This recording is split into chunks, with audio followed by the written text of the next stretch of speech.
Hi, my name is Alex, and this is a story I've carried with me like a scar. To this day, I'm not sure if what I saw was real or some elaborate trap designed to break me mentally. But the fear that night planted in me still lives deep inside my bones. I've never told anyone the full story, not my friends, not my family, because it sounds too insane. But if you're listening, maybe you'll understand why I've never been the same again. It started in my second year of college. I wasn't the kind of guy people would call reckless, but I've always had this itch for curiosity. While my classmates were spending their weekends drinking or playing sports, I spent most nights in my dorm with my laptop, exploring corners of the internet most people avoided. I wasn't looking for trouble. I just wanted to know if all the rumors I'd heard growing up were true. Everyone had heard whispers of the dark web, the hidden underbelly of the internet, where drugs, weapons, and unthinkable services were just a click away if you knew where to look. To most people, it was a spooky bedtime story for the digital age. To me, it was a challenge. If something existed, I wanted to see it for myself. At first, it was harmless enough. I downloaded Tor, learned how to mask my IP address, read guides on forums about staying anonymous. There was a kind of thrill in slipping past the surface web into something deeper, like opening a door no one else wanted to touch. The first sites I found weren't impressive. Black market shops that looked like shady versions of eBay. You could buy stolen credit card numbers, counterfeit cash, fake passports. It was real, sure, but not exactly terrifying. But the longer I explored, the deeper I went.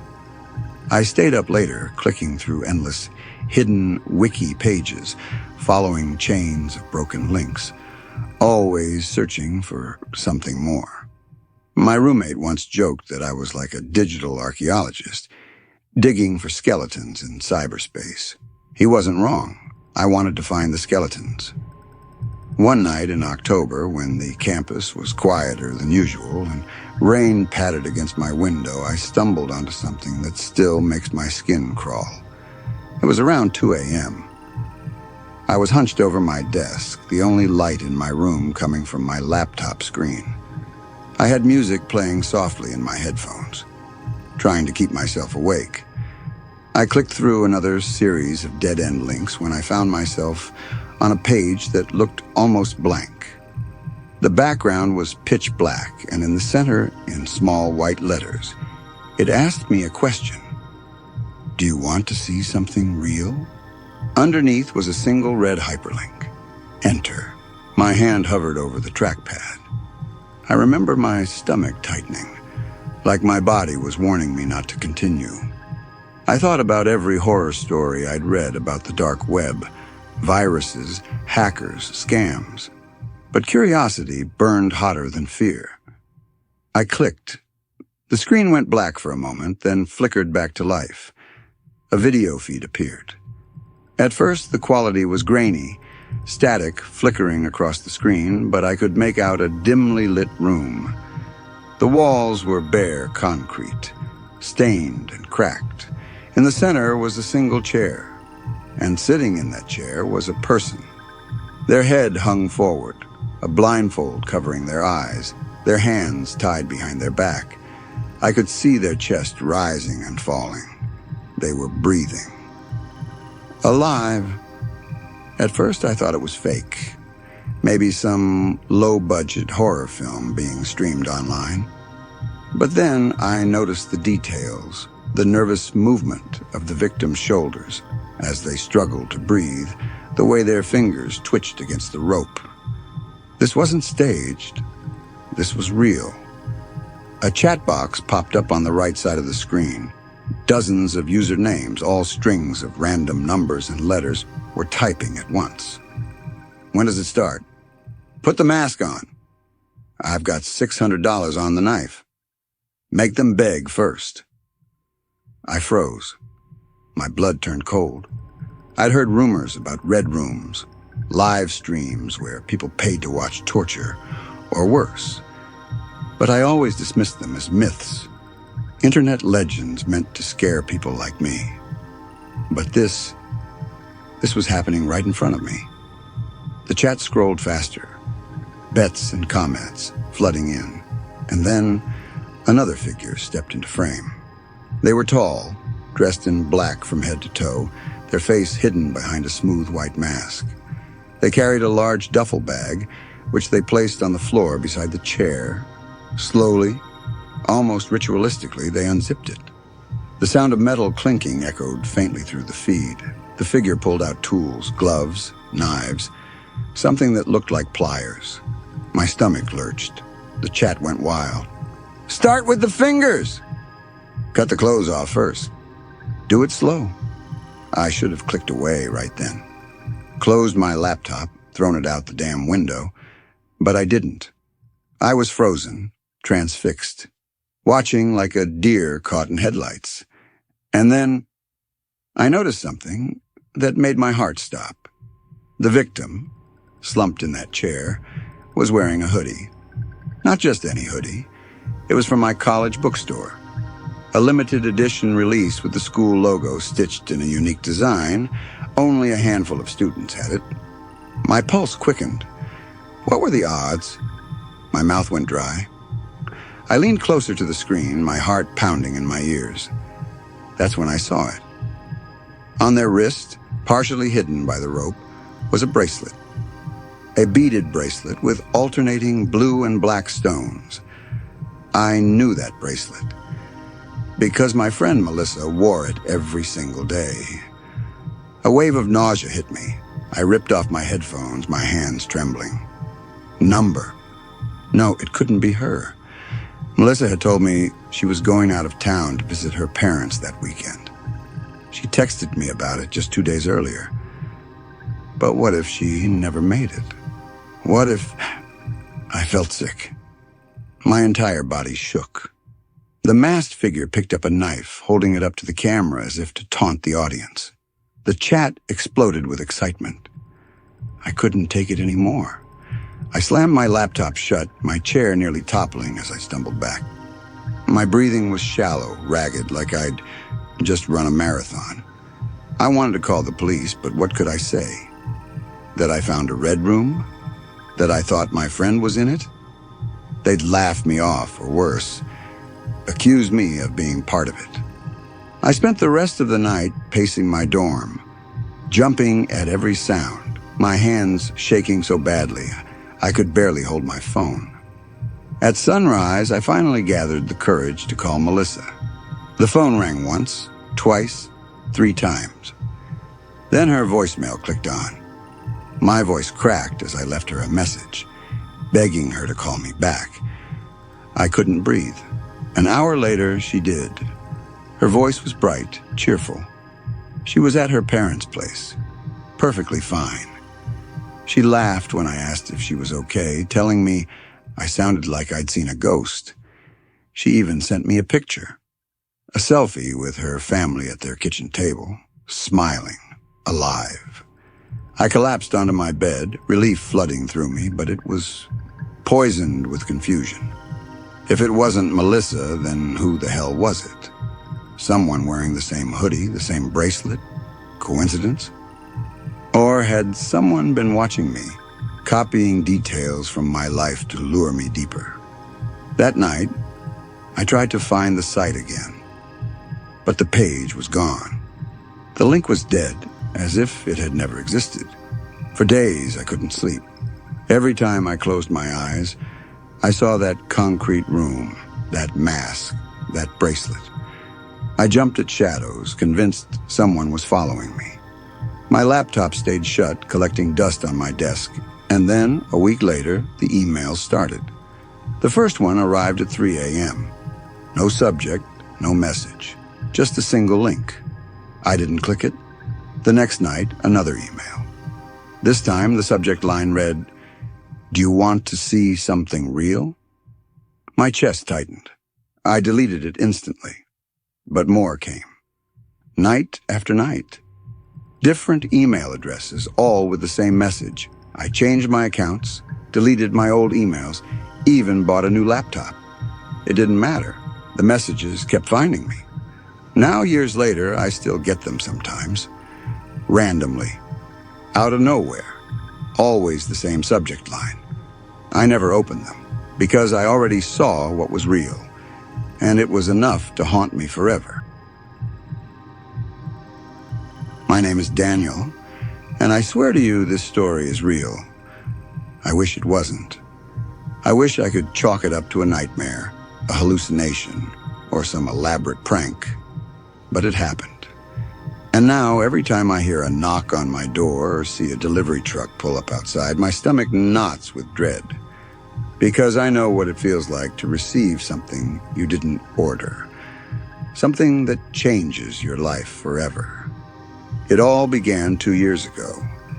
Back then, I was in a rough spot financially. My job barely paid enough to cover rent, and I was drowning in student debt. A friend of mine had once joked that if I ever got desperate, I could make a quick buck on the dark web. At the time, I laughed it off. But desperation makes you consider things you'd never normally think about. So, one night, I downloaded Tor and began exploring. I wasn't looking for anything extreme. I wasn't curious about red rooms or hacking forums. I just wanted to see if I could find something cheap that I could resell online for a profit. It didn't take long before I stumbled onto a marketplace. It looked surprisingly professional. Categories for electronics, clothing, even books. Most of it was stolen or counterfeit, but it was dirt cheap. I scrolled for hours, my heart racing with the thrill of finding a hidden world. That's when I saw it, a listing for a brand new iPhone, priced at just $50. The description was vague, but the seller had dozens of positive reviews. I thought, why not? I figured I could flip it for a few hundred and make some quick cash. I placed the order. The seller asked for my shipping address, and that's where I hesitated. I knew better. Giving your real address to someone on the dark web was like handing them the keys to your life.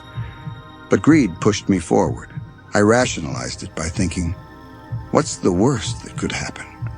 I gave my address. A week later, a small brown package arrived at my apartment. The label was handwritten, the return address nothing but a jumble of numbers. I tore it open, my hands trembling with excitement. Inside was not an iPhone. It was an old, scratched-up flip phone, a relic from the early 2000s.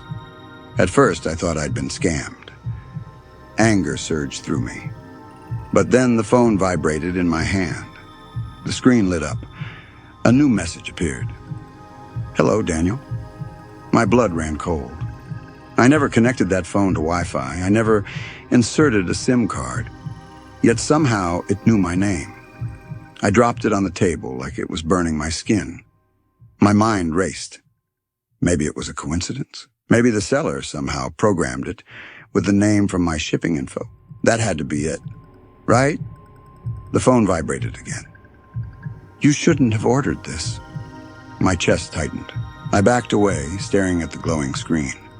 I wanted to throw it out the window, smash it to pieces, anything to make it stop. But I couldn't move. Then came another message. Check your window. Every instinct in me screamed not to. But slowly, against my better judgment, I turned my head. Across the street, in the shadows of an alley, stood a figure. Tall, still, watching me. I yanked the curtains shut and dropped to the floor, my heart pounding so hard I thought it would burst. The phone buzzed again. We see you. That was the moment I realized this wasn't a scam. It wasn't a prank. It was something much darker. For the next few nights, I barely slept. I kept the curtains drawn, the lights off, my body trembling at every sound.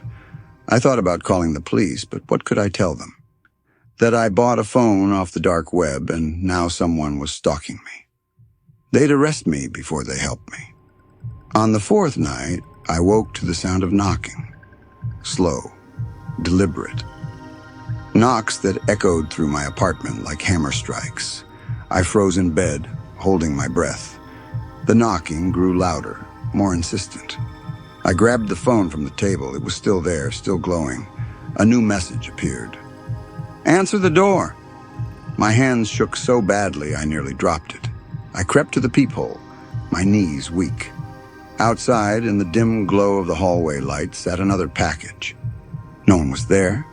I didn't want to open it, but I couldn't ignore it either. I slowly picked it up, my skin crawling at the thought of whoever had left it. Inside was a single Polaroid photo. It was a picture of me, sitting at my desk, using my laptop. The angle was from inside my apartment. I dropped the box, my legs buckling. Someone had been in here. Someone had stood right where I was standing now, close enough to take that picture. The phone buzzed again. "We told you not to order." That night, I didn't sleep at all. I sat in the corner of my room with a baseball bat clutched in my hands, waiting for someone to burst through the door. But no one came. Over the next week, more packages arrived.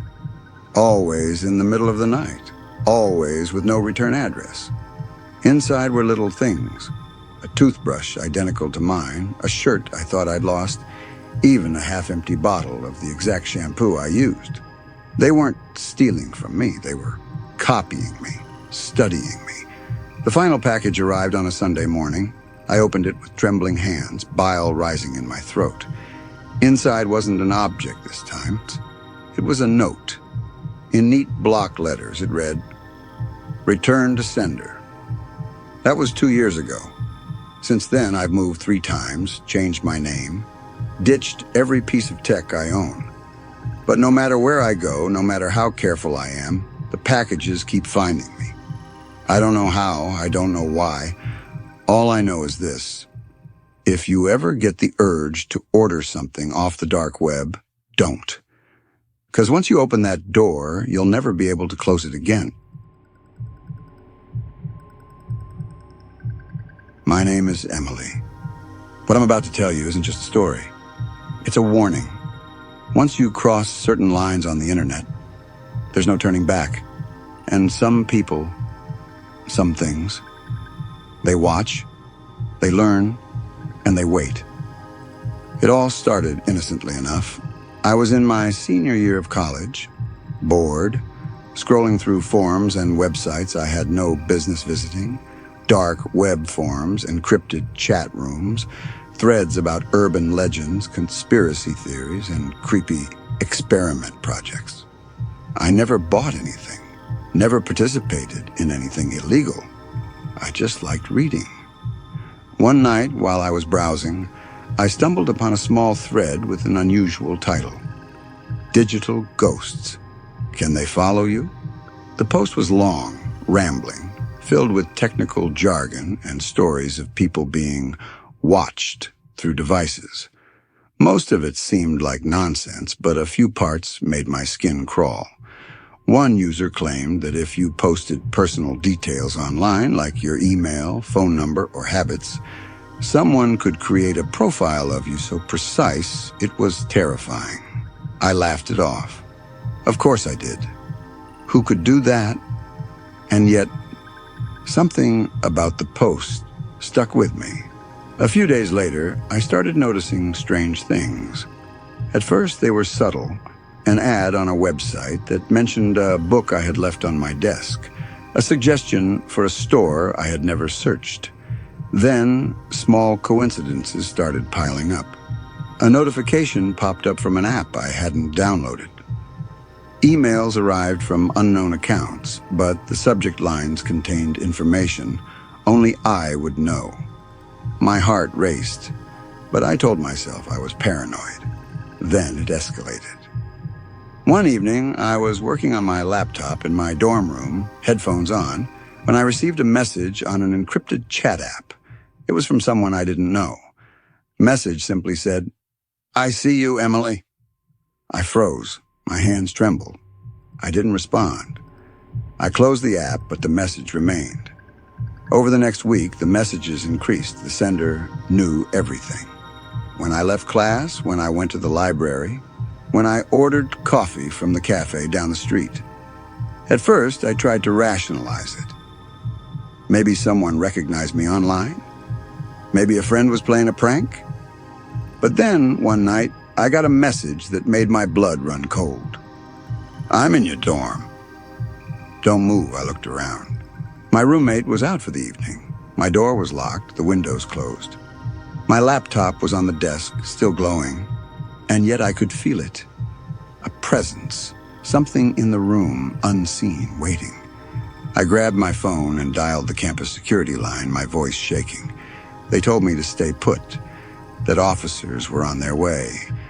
I stayed crouched behind my desk, holding my phone like a lifeline. But when they arrived, no one was there, no sign of forced entry, nothing. From that night, I became paranoid. Every time I left my room, every time I opened my laptop, every time I looked at my phone, I felt watched. I stopped posting online. I deleted accounts. I blocked emails. I even changed my password on everything multiple times a week. It didn't matter. The stalker adapted. I started receiving emails with attachments, screenshots of me walking down campus paths, entering buildings, even sitting in the library reading. The timestamps matched the exact moments I had been there. It was as if someone had a camera on me at all times. I tried to go to the police, but they told me there wasn't enough evidence. Digital stalking is tricky, they said. Unless you catch them, it's hard to prove. And then the messages turned personal. "You like to drink coffee at 3:15 every afternoon. I know you. I'm always watching that necklace you wear. Do you like it? Or is it just for show? I know your favorite class. I know your favorite teacher. I know what you dream about." It was no longer about following me. It was about knowing me, knowing everything. I started sleeping with my laptop unplugged and my phone turned off.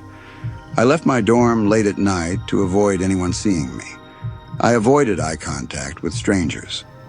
But the messages kept coming, always accurate, always precise. One evening, I was walking home from the library when I noticed a figure across the street.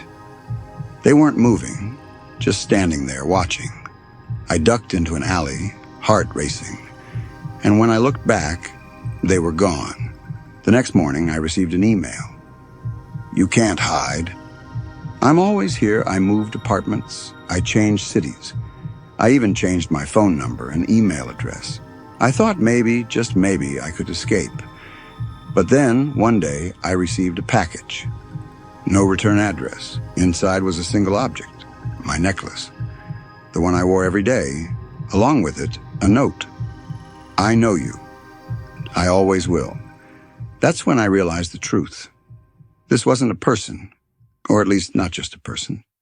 This was someone or something that could reach me anywhere, follow me digitally, track me physically, and manipulate everything in my life. I started living like a ghost. I avoided using technology, stopped going out, stayed in darkened rooms, blinds drawn. But even then, I couldn't escape. The messages, the packages, the glimpses of a figure in the distance. They found me no matter where I went. Years have passed, and I'm still being watched. I don't know who it is. I don't know why they're doing this. But I've learned one thing. Curiosity online has a price, and sometimes the price is your safety, your sanity, your life. So if you're listening to this, be careful. If you ever receive a message from someone you don't know, or a package you didn't order, or a friend who seems a little too curious, don't ignore it. Don't think it's a joke. Because once they find you, there's no running. And once they know you, there's no escape.